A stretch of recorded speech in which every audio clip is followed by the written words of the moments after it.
Hi guys, I haven't done a cooking video in a while, and so I thought that I would make myself some butternut squash soup. I know the last video I did was using butternut squash as well. I love butternut squash this time of year, what can I say? So I pulled out of my freezer and thawed out my butternut squash that I actually jarred last year, and it's about 2 cups worth. And I'm going to put that in a pan. Guess I should get my spoon out, huh? So there we go. Alrighty. And of course this has been thawed out for a couple of days, so it's not frozen hard or anything like that. So I've got my 2 cups of squash, and I've got half of a yellow chopped onion, or chopped yellow onion, which is about a cup worth. You may not want that much. That's up to you. And then I have some vegetable broth that I made, and I'm probably going to put all of this in here. This is about 2.25 cups worth. Basically, I want to pour enough in. Oh, yep, it's going to take it all.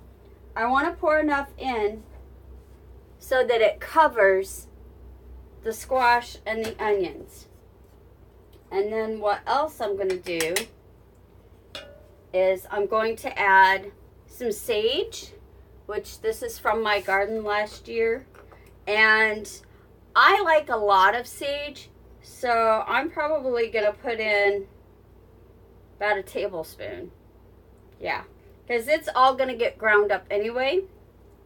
And then I'm going to put in probably a 1/4 teaspoon of pepper.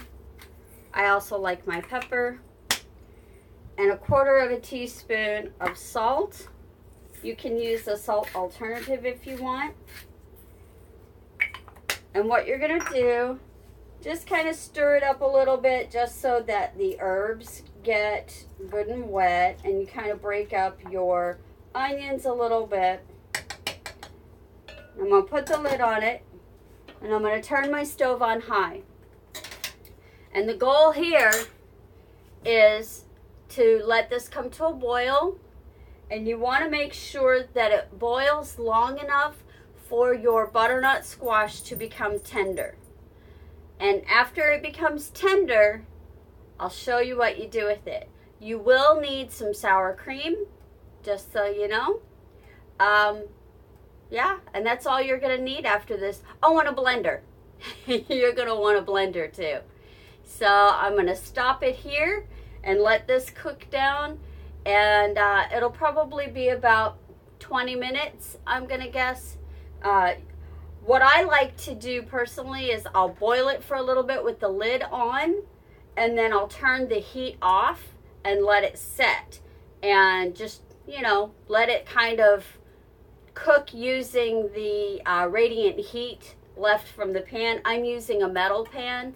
It's actually an eco-friendly pan that's made from recycled stainless steel, so it heats up really well, and it conducts heat really well through the food. You use what you have, and you can judge it through your own cooking. You know, just every now and again test the butternut squash and make sure that it's tender. You want it to be really soft, because like I said, we're going to be putting this through a blender, and you don't want any hard chunky pieces that aren't going to blend up. So I am going to, yeah, I'll show you what it looks like. This is what it looks like in the pan. Lots of herbs. Whew, already getting hot. Let it come up to the boil. Let it cook for a little bit until your butternut squash is tender, and then I will be back to tell you the rest. Guys, I'm back. It's been about 20-25 minutes, and I have checked my butternut squash, and it is very, very soft. My onions are very soft and pliable as well. Now, With this part, you can let it cool down a little bit and then blend it. Or if you want to blend it hot, that's up to you. It depends on what kind of machine you have. Luckily, I have one that blends from the top. I have a Ninja, so it doesn't get hot near the motor. So I don't worry about letting it cool first. Now, something you may want to do, depending on the texture of your butternut squash soup that you like, if you like it more watery, then by all means leave all the water in. If you want it a little more creamy, a little thicker, then I would grab yourself a ladle and just ladle out some of the water. And you can always use this as stock for another soup. I like to freeze mine. Whenever I get extra juice off of something, I'll freeze it. And then I use it for other soups. You know, it's really good for a vegetable soup if you want to make a vegetable soup. The water off of the squash and the onion is really good for pumpkin soup when you're making pumpkin soup. So I'm just taking a little bit of the water out because I do tend to like mine a little creamier. And think of it this way: if you take the water out or take the broth out of it, and you blend it and then you discover that it's a little too thick, you can always add the broth back in. But once it's blended, you can't take it back out. So what I'm going to do now is just put some of this, of the soup that I made, well, it's not really soup yet, but the cooked butternut squash and the onion and the sage and the salt and pepper, and putting it in my blender.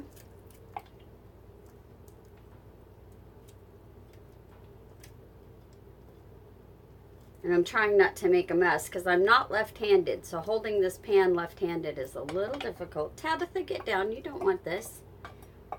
You're not a vegetarian, kitty.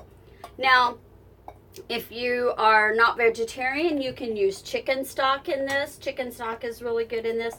I just used vegetable stock because I had it on hand because I made some vegetable soup the other night. And so I just had it, and that's what I used. So now, after you've got it in your blender, I like to go ahead and zhuzh it up. Now, it's going to be loud, so forgive me.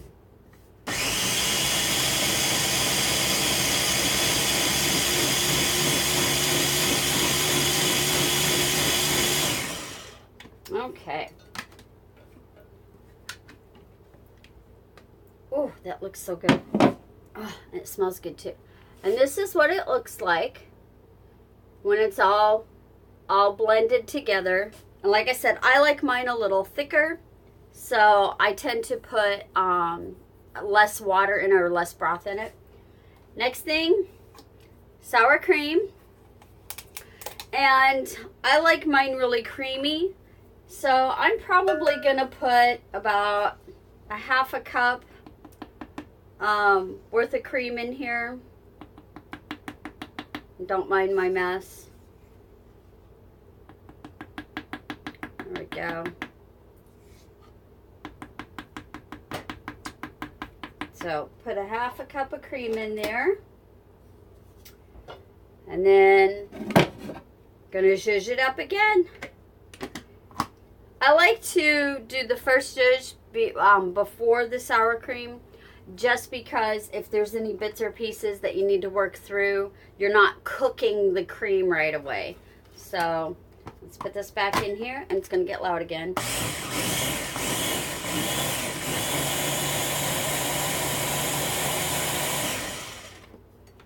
Alrighty. And ta-da! Doesn't that look gorgeous?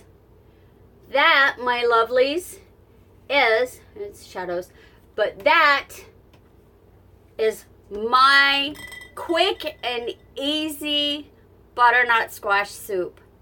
And what's really good is if you top it with a dollop of sour cream and maybe a little sprinkle of dried sage, or even fresh sage if you want to use that.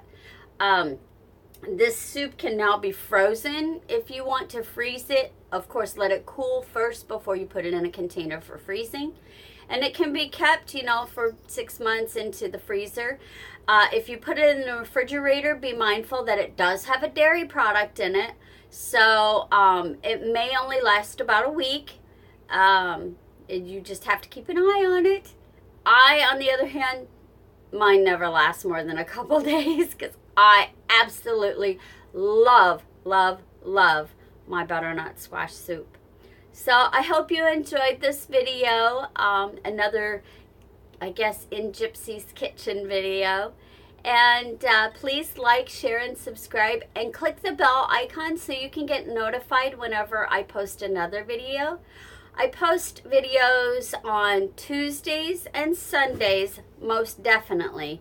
But then there's sometimes, if I see something really cool or something that I want to share with you, I'll post it other times during the week as well.